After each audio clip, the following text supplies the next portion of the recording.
Hello student, स्वागत है आप सभी का एक बार फिर से हमारे इस लर्निंग प्लेटफॉर्म बीएससी बायो वाला में। स्टूडेंट, प्रीवियस क्लास में मैंने आपको बॉटनी के पहले लेक्चर जो कि इंट्रोडक्शन की लेक्चर थी, उसमें मैंने आपको बताया था कि इस लेक्चर में सिर्फ इंट्रोडक्शन की बातें होंगी। ठीक, यानी कि यूनिट से रिलेटेड जो टॉपिक थी उसके बारे में मैंने बात किया। उसके बाद मैंने आपको कल्टीवेटेड प्लांट के बारे में जानकारी दी कि उसकी ओरिजिन कैसे होती है, यानी कि उसके बेसिक चीज़ के बारे में आपको बताया था। ठीक, आज उसी क्लास को कंटिन्यू करते हुए आज हम जो प्रीवियस क्लास थी उस पर मैंने आपको कोई पीडीएफ या नोट्स नहीं दिया था। आज इस लेक्चर में मैं आपको उसके थोड़े और डीप के बारे में बताऊंगा और पीडीएफ नोट्स को भी आपको प्रोवाइड करूंगा। ठीक, तो आपको पता है कि बॉटनी में जो पहली यूनिट है फोर्थ सेमेस्टर की, वो है origin and domestication of plant, sorry domestication of cultivated plant. यानी कि इस यूनिट में आपको पढ़ना है क्या, ये जो आपकी यूनिट है ये आपको इकोनॉमिक बॉटनी के बारे में बताता है। ठीक, यानी कि आर्थिक महत्व क्या है बॉटनी से, इसके बारे में आपको बताएगा। ठीक, तो जो आपका प्लांट है, ठीक, इसमें आपको उस कल्टीवेटेड प्लांट के बारे में पढ़ना है जो आपको आर्थिक रूप से मदद करती है। ठीक, यानी कि सीरियल्स के बारे में पढ़ना है। सीरियल्स क्या होते हैं? अनाज। अनाज आपको पता होगा कि चावल हो गया, गेहूँ हो गया जिसको वीट बोलते हैं, राइस बोलते हैं। ठीक, गेहूँ, वीट, राइस, चावल, ठीक, मेज, मक्का, तो ये सब चीज़ें इसमें पढ़नी होती है। ठीक, तो जो ये आपका यूनिट है इसमें ये जानना है कि कोई अगर सीरियल्स है उसकी सबसे पहले ओरिजिन कहाँ हुई, यानी कि उत्पत्ति कहाँ हुई, जिसको हम लोग नेटिव प्लेस बोलते हैं। अभी उसके बारे में आगे डिस्कस करेंगे। ठीक, उसको कैसे कल्टीवेट किया जाता है उस प्लांट को, उसी के बारे में पढ़ना है। तो ये जो आपके टॉपिक है ये इकोनॉमिक बॉटनी में आती है। ठीक, जो आपका टाइटल है, कोर्स टाइटल, उसमें सबसे पहले इकोनॉमिक बॉटनी पढ़ना है। ठीक, तो आपको इस यूनिट में सीरियल्स के बारे में पढ़ना है, यानी कि अनाज के बारे में। तो पहले क्या होते थे, जो सिलेबस आया था, मतलब जब सेमेस्टर वाइज नहीं थे आपके कोर्स, तो उसमें सीरियल्स में क्लियर कर दे दिया जाता था कि आपको राइस पढ़ना है, वीट पढ़ना है, मेज पढ़ना है। बट इस बार जो सिलेबस दिया है उसमें केवल सीरियल्स दे दिया है कि आपको सीरियल्स को पढ़ना है। तो इसमें हम लोग 5 सीरियल्स पढ़ेंगे। ठीक, 5 सीरियल्स कौन कौन सी होगी? पहला होगा वीट का, यानी कि गेहूं का। दूसरा राइस यानी चावल होगा। तीसरा होगा आपका मेज यानी मक्का। चौथा होगा आपका बार्ली यानी कि जौ। और पांचवा होगा राई। ठीक, यानी कि 5 चीज़ें पढ़ेंगे। आज इस लेक्चर में केवल हम वीट के बारे में डिस्कस करेंगे। अगले लेक्चर में हम लोग राइस के बारे में डिस्कस करेंगे। फिर अगले लेक्चर में आपको हम मेज के बारे में बताएंगे। फिर उसके बाद आपको बार्ली जौ के बारे में बताया जाएगा। फिर राई के बारे में बताया जाएगा। ठीक, तो आज इस लेक्चर में सिर्फ आपको वीट के बारे में डीपली बताया जाएगा कि डीप यानी कि जो आपका सीरियल्स है, यानी कि जो ओरिजिन इसकी कहाँ से हुई है। ये डोमेस्टिकेशन प्लांट है तो इसकी ओरिजिन कहाँ से हुई, इसको कैसे उगाया जाता है, इसका क्या यूज है, और कौन कौन सी वैरायटी है जो आगे ज़्यादा अच्छे पैदावार करती है सीरियल्स में। ठीक, तो आपको ओरिजिन डोमेस्टिक क्या क्या पढ़ना है, पहले हम लोग पढ़ेंगे, थोड़ी सी इसकी इंट्रो देखेंगे, फिर डिस्ट्रीब्यूशन देखेंगे कि वो पाया कहाँ जाता है। ठीक, फिर कल्टीवेटेड करेंगे कैसे उगाया जाता है, और क्या स्टेप होती है उगाने के, यानी कि और जो थ्रेसिंग वगैरह होती है। ठीक, और उसके बाद बोल सकते हैं आपकी कल क्या होता है, हार्वेस्टिंग होती है। तो ये सब सारी चीज़ यहाँ पे डिस्कस करेंगे। ठीक, तो जो सीरियल्स है वो पोएसी फैमिली के प्लांट आते हैं। पोएसी फैमिली आप बीएससी थर्ड सेमेस्टर में पढ़े रहे होंगे। पोएसी फैमिली या फिर ग्रेमिनेई फैमिली जो आपको दिया गया था, काफ़ी इंपॉर्टेंट फैमिली थी आपके पॉइंट ऑफ व्यू से। पोएसी फैमिली जो आपके एग्जाम में भी पूछा गया था बीएससी थर्ड सेमेस्टर के। ठीक, जिसमें एक जो है कि स्पेशल टाइप का, यानी कि आप बोल सकते हैं उनमें जो पुष्पगच्छ पाया जाता है, यानी कि इन्फ्लोरेंस, वो स्पाइकलेट होते हैं। और जो फ्रूट पाए जाते हैं वो करियोप्सिस होता है। ठीक, तो फ्रूट कैसे होते हैं? करियोप्सिस होते हैं। ठीक, तो आप मेनली बात ये ध्यान रखिए, जो आपका डोमेस्टिक प्लांट है उसकी जो फैमिली है सीरियल्स, यानी कि वो किस फैमिली से बिलोंग करता है, तो वो आपके पोएसी फैमिली से बिलोंग करता है, जिसमें स्पाइकलेट इन्फ्लोरेंस पाया जाता है। इन्फ्लोरेंस को हम लोग क्या करते हैं, पुष्पकच्छ कहते हैं, यानी कि किस प्रकार से आपका फ्लावरिंग प्लांट लगा हुआ है, ठीक, किस प्रकार से आपका पुष्प लगा हुआ है। करियोप्सिस उसका फ्रूट होता है, ठीक। तो जो सीरील्स होती हैं उसमें बहुत सारे फैमिली आते हैं, ठीक। तो उसमें क्या क्या आती है आपका, एक आता है आपका ट्रिटिकम स्टिवम, जिसको हम लोग गेहूँ बोलते हैं। तो वीट के प्लांट का जो बॉटनिकल नेम होता है, ठीक, पहले हम लोग वीट के प्लांट के बारे में स्टडी करने जा रहे हैं। तो वीट यानी कि जिसको हम लोग गेहूँ बोलते हैं, ठीक, इसका जो बॉटनिकल नेम होता है उसको बोलते हैं ट्रिटिकम स्टिवम। अब फैमिली क्या है, पोएसी फैमिली या फिर ग्रेमिनेई फैमिली, ठीक। ये बात हो गई थोड़ी सी इंट्रो की। और एक बात, जब हम बीएससी थर्ड सेमेस्टर की क्लासेस चला रहे थे तो आपको पोएसी फैमिली के बारे में काफ़ी अच्छे से उसके Florence, spikelet, floral formula, floral diagram, economic important सारी चीज़ें वहाँ पे पढ़ा रखी है। तो एक बार आप जाके उस वीडियो को देख लीजिएगा। आपको वीडियो कहाँ मिलेगा, तो आप जैसे ही हमारे चैनल पे जाएंगे तो आपको आपको प्लेलिस्ट बनी दिखाई पड़ेगी। प्लेलिस्ट सेक्शन में बीएससी थर्ड सेमेस्टर बॉटनी की प्लेलिस्ट बनी है। उस प्लेलिस्ट में आप थोड़े से नीचे जाएंगे, लगभग आप 24 या 25 लेक्चर के थोड़े से पहले रहेंगे, वहाँ पे आपको मिल जाएगी पोएसी फैमिली, ठीक। तो जो पोएसी फैमिली है ये एंजियोस्पर्म की, ठीक, एंजियोस्पर्म की सबसे लार्जेस्ट फैमिली है, ठीक।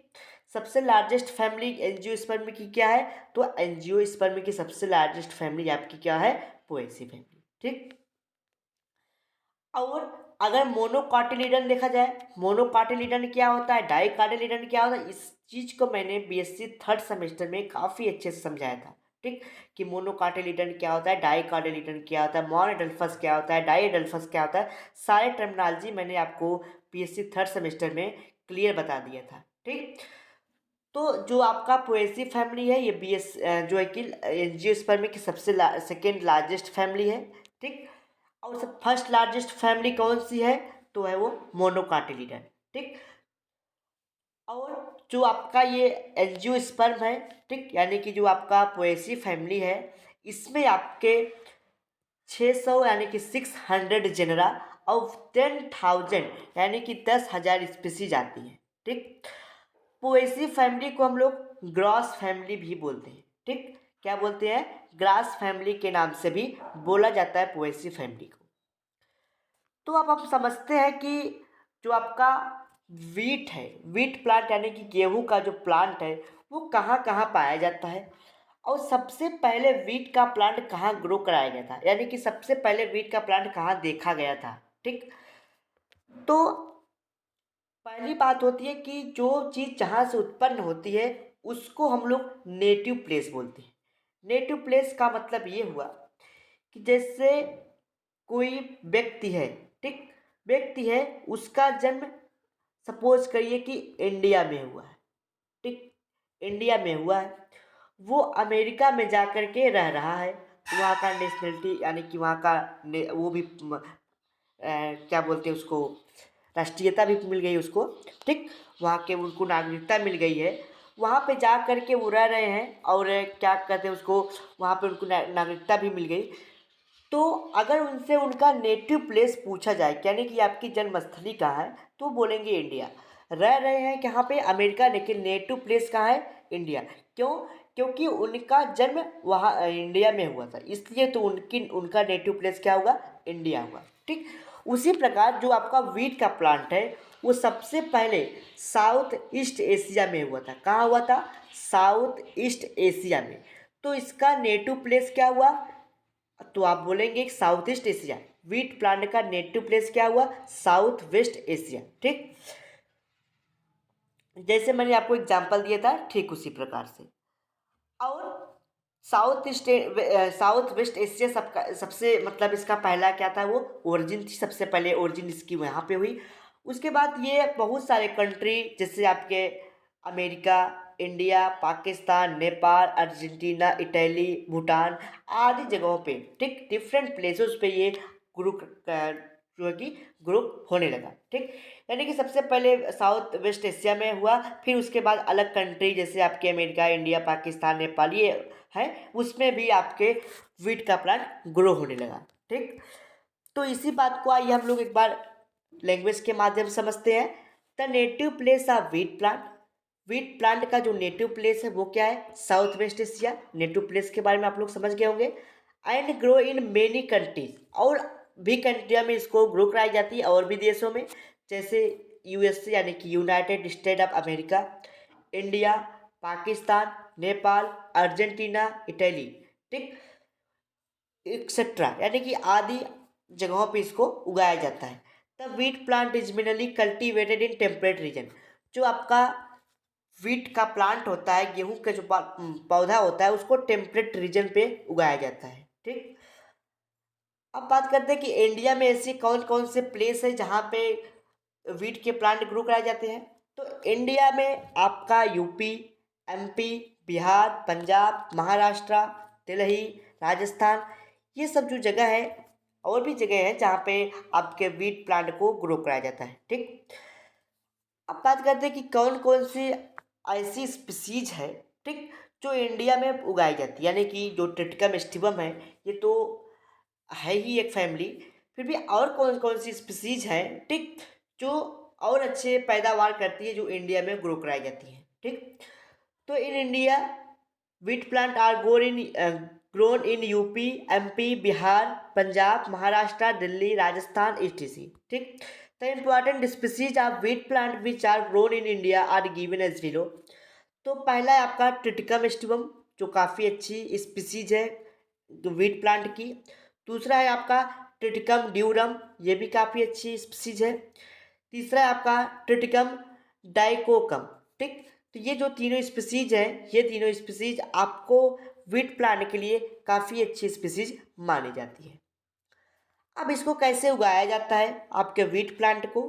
तो वीट प्लांट को, ठीक, डिफरेंट जो है कि जो वीट प्लांट होता है उसको सॉइल में ग्रो कराया जाता है, मिट्टी में। ठीक, कहाँ ग्रो होते हैं ये लगभग हर सॉइल में ग्रो कर जाते हैं, कुछ सॉइल छोड़ के, जैसे आपके सैलिन या फिर एसिडिक सॉइल हो गए, जहाँ पे एसिड की मात्रा ज़्यादा है जिस सॉइल में, उस सॉइल में ये ग्रो नहीं करते हैं। ठीक, और जैसे वाटर लॉगिंग प्लेस पे ये ग्रो नहीं करते, जो आपके वीट के प्लांट है, इसको ग्रो कराने के लिए हमको ऐसे प्लेस की आवश्यकता होती है जहाँ पे वाटर लॉगिंग कम हो, यानी कि जल का जमाव थोड़ा कम हो, यानी कि जल उस पर न जमा हो। ठीक, यानी कि जहाँ पे बहुत सारे जल आके एकत्रित हो जाते हैं, वहाँ पे वीट प्लांट को ग्रो कराना इम्पॉसिबल है। ठीक, एसिडिक प्लेस पे वीट प्लांट को ग्रो नहीं कराया जा सकता।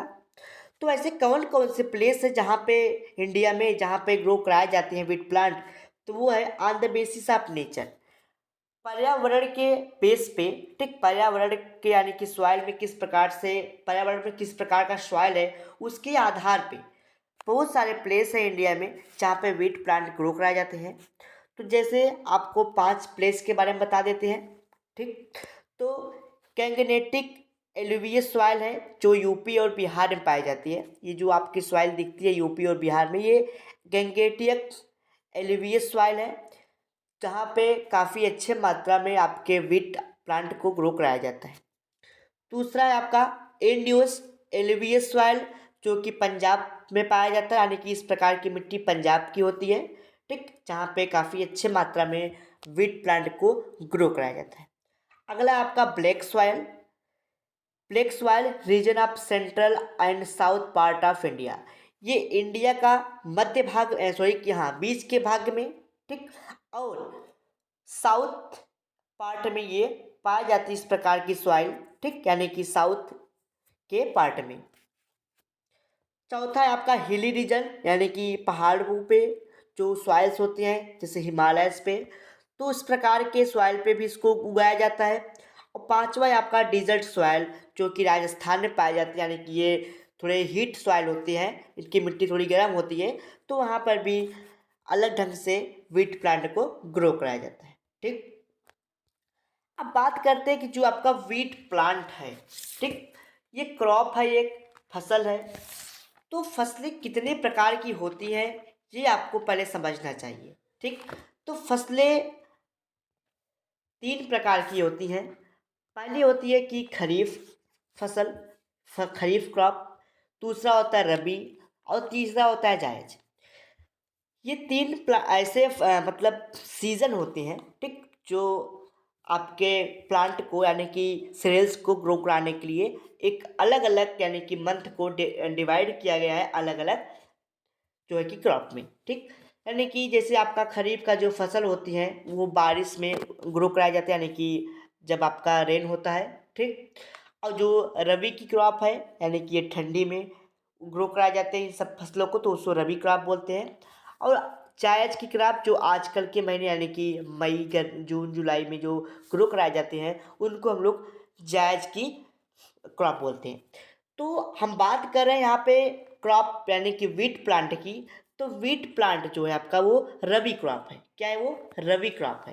यानी कि जो है कि आपके क्रॉप को तीन पार्ट में बांटा गया है यानी कि जायद, खरीफ एंड रबी। तो उसके आधार पे जो आपका वीट प्लांट है वो कैसा है? वो रबी क्रॉप है। ठीक, रबी का मतलब ये ठंडियों में बोया जाता है यानी कि नवंबर या फिर नवंबर फर्स्ट वीक, अक्टूबर के लास्ट वीक में ये बोए जाते हैं आपके क्या? वीट के प्लांट।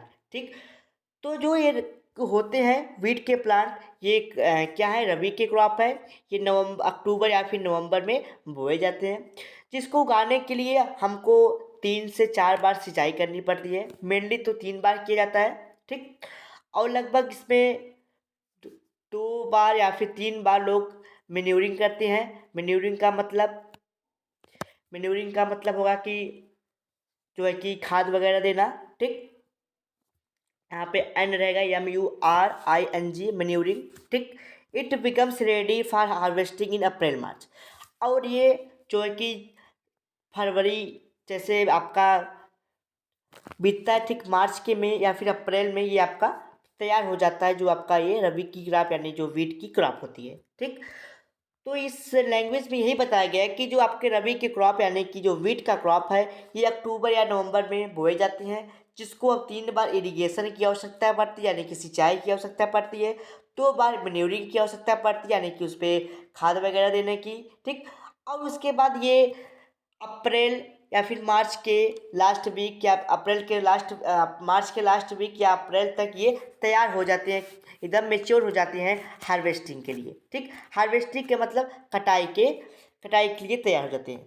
ठीक, तो हार्वेस्टिंग अब कैसे होती है? तो हार्वेस्टिंग 2 प्रकार से होती है। ठीक, हार्वेस्टर मशीन द्वारा करें या फिर जो है कि हार्वेस्टर मशीन के द्वारा करें या फिर हैंड सिकल मैन पावर के द्वारा। तो कटाई 2 प्रकार से की जाती है आपकी गेहूं की यानी कि वीट प्लांट की। या तो आप हैंड सिकल हंसिया के द्वारा करें मैन पावर के थ्रू, दूसरा है या फिर आप हार्वेस्टर मशीन के द्वारा करें। तो हार्वेस्टिंग कितने प्रकार से हुई? 2 प्रकार की। ठीक, the harvesting is done with the help of hand sickle. Harvesting जो है कि आपके हैंड सिकल हंसिया के द्वारा, ठीक, किया जा सकता है या फिर इसको हार्वेस्टिंग मशीन के द्वारा की जाती है। कब की जाती है? मार्च अप्रैल के महीने में। उसके बाद हार्वेस्टिंग के बाद होता है थ्रेसिंग यानी कि कटाई के बाद दवाई होती है। ठीक, तो थ्रेसिंग किस प्रकार से होती है? तो थ्रेसिंग जो होती है वो कई टाइप से की जा सकती है। ठीक, जैसे आप थ्रेसिंग को थ्रेसर मशीन के द्वारा भी उसको थ्रेस मतलब क्या दवाई कर सकते हैं उसका। बुलक के द्वारा पहले वक्त जो है कि पिछले टाइम में जो है कि बुलक के द्वारा, बैलों के द्वारा, ठीक, थ्रेसिंग की जाती थी। उसमें क्या होता था कि जो आपके वीट के प्लांट होते थे, ठीक, जो बंडल होते थे वीट के प्लांट के बंडल, ठीक, जिसको आप लोग क्या बोलते हैं? बोझा। तो उस बंडल को, ठीक, बॉटनी की लैंग्वेज में इसको बंडल बोला जाता है। उस बंडल को क्या करते हैं आप? क्रम वाइज यानी कि एक सर्कल में उसको रख देते हैं और इस सर्कल में आप क्या करते हैं? बुलक को राउंडिंग करवाते हैं, जिस प्रकार से जब उसके पैर उस सीड पे पड़ते हैं यानी कि उसके बार्ली पे, स्पाइकलेट पे, तो जो आपका सीड है, ग्रेन है, वो अलग हो जाता है और आपकी जो है कि जो उसके दूसरे पार्ट है यानी कि उसके स्टेम, लीफ, वो सब अलग हो जाते हैं। ठीक, तो यानी कि ये 2 प्रकार से हो सकते हैं, या बुलक के द्वारा करवाया जा सकता है या फिर थ्रेसर मशीन के द्वारा।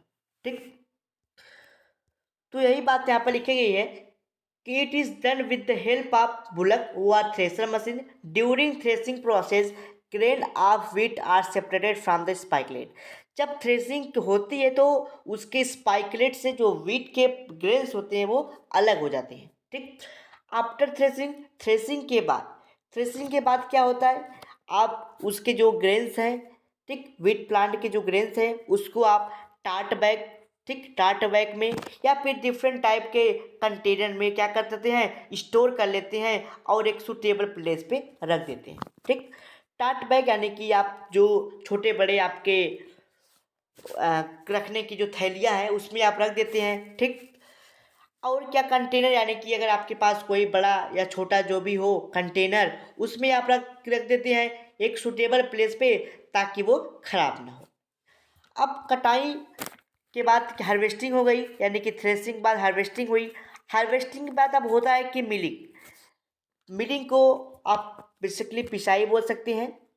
ठीक, इसमें क्या होता है कि जो ग्रेन्स होते हैं, व्हीट प्लांट के जो ग्रेन्स होते हैं उसको पीस करके फ्लोर बनाया जाता है। फ्लोर को हिंदी में बोलते हैं आटा। ठीक, तो फ्लोर बनाया जाता है जिसका हम आप उपयोग करते हैं। तो इस प्रक्रिया में क्या होती है, जो आपके स्टोन चक्री होती है जिसको आप लोग जाता बोलते हैं, ठीक, इसको उसमें डाल करके कंटेनर में या फिर जो भी प्रोसेस होती है उसकी, उस पे डाल करके क्या किया जाता है, इसको पीसा दिया जाता है, यानी कि इसको स्टोन चक्री के माध्यम से इसको फ्लोर में कन्वर्ट कर दिया जाता है। यानी कि उस सीड को, यानी कि उस ग्रेन्स को हम लोग फ्लोर में क्या कर देते हैं, कन्वर्ट कर देते हैं। ठीक, तो किसके द्वारा होता है ये, स्टोन चक्री के माध्यम से, जाता के माध्यम से। ठीक, तो इसमें क्या है, this process the floor over आटा, इस प्रक्रिया में फ्लोर यानी कि आटा बनता है। किसके द्वारा होता है, is made in the stone चक्री, स्टोन चक्री या फिर फ्लोर मिल। फ्लोर मिल यानी कि आटे चक्की की जो मशीन होती है उसको हम लोग फ्लोर मिल बोलते हैं। ठीक, स्टोन चक्री जिसमें क्या होती है, स्टोन की यानी कि पत्थर की चक्री लगी होती है, पत्थर लगे होते हैं जिसको हम लोग जाता बोलते हैं, उसमें क्या होते थे कि वो पीसे जाते थे। अब क्या है, पहले जो स्टोन चक्री हुआ करती थी, जाता जिसको बोलते हैं, वो पहले हुआ करती थी, बट इस टाइम क्या है, फ्लोर मिल यानी कि चक्की हो गई है। ठीक, जाता से चक्की हो गई है। तो जब ये प्रोसेस होती है तो क्या होते हैं कि जो आपके ग्रेन्स हैं, ठीक, जो ग्रेन्स हैं उसको किसी कंटेनर में डाल दिया जाता है जो कि आपके फ्लोर मिल में बना होता है, यानी कि जो मशीन्स होती है उसमें बना होता है, उसको इसमें डाल दिया जाता है। ठीक, तो ये क्या क्या करती हैं, ये आगे धीरे धीरे ड्रॉपेड होते हैं, यानी कि इसमें गिरते रहते हैं और ये स्टोन चक्री के माध्यम से, जो ये स्टोन चक्री बनी होती है इसके माध्यम से यहाँ पे अलग प्रकार से यानी कि वो फ्लोर निकलता रहता है। यानी कि स्टोन चक्री से फ्लोर ग्रेन डाला जाता है ऊपर से। ठीक, उसके बाद क्या होते हैं कि फ्लोर चक्री मतलब चक्री के माध्यम से, स्टोन चक्री के माध्यम से फ्लोर निकलता रहता है। ठीक, अब जो स्टोन चक्री होती है इसमें आप ग्रेन्स के अलावा, यानी कि जो है कि फ्लोर के अलावा मैदा, सूजी, ये सबको भी आप क्या कर सकते हैं, फ्लोर कर यानी कि मिलिंग कर सकते हैं, उसकी क्या कर सकते हैं, मिलिंग कर सकते हैं, उसकी जो है कि आप पिसाई कर सकते हैं। अगली पॉइंट आती है यूज।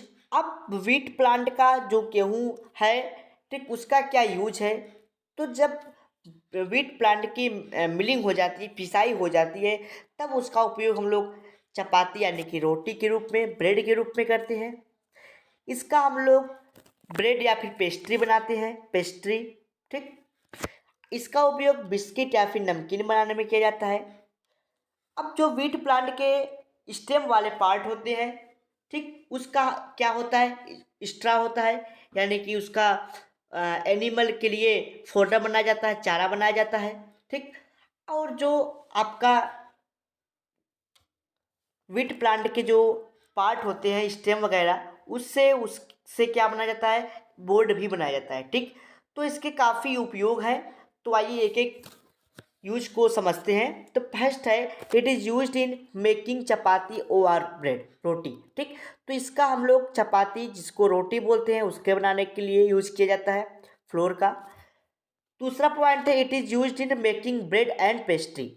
तो ब्रेड और पेस्ट्री की जो चीज़ें होती है, फूड मटेरियल है ये प्रकार से, उसको बनाने के लिए व्हीट प्लांट का उपयोग होता है। तीसरा है, it is used in making biscuit and नमकीन। उसके बाद इसका उपयोग बिस्किट और नमकीन जैसे प्रोडक्ट को भी बनाने के लिए उपयोग किया जाता है। चौथी पॉइंट है, it is straw of wheat is used for fodder of animal. यानी कि जो व्हीट का स्ट्रा होता है, स्ट्रा का मतलब होता है भूसा, उसका उपयोग एनिमल के चारे के रूप में किया जाता है। ठीक। पांचवा पॉइंट आता है, the straw pulp is used making the paper and extra board.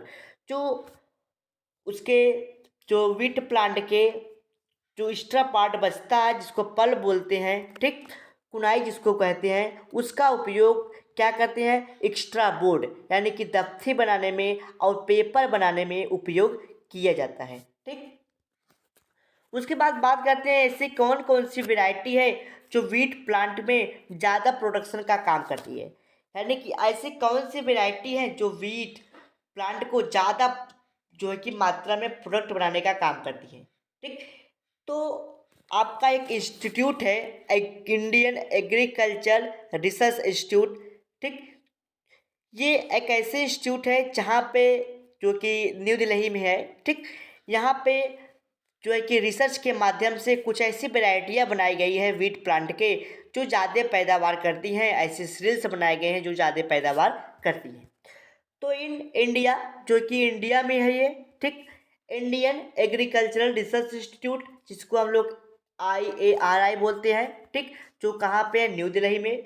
Is important research institute for production of cereals, जो सीरियल्स के प्रोडक्शन में ज़्यादा हेल्प करती है ये इंस्टीट्यूट। यानी कि अच्छी वैरायटी दी है मेज के, राइस के, व्हीट प्लांट के, जिससे ज़्यादा पैदावार होती है। ठीक। The important improvement variety of wheat in India are developed by BP Pal BP Pal.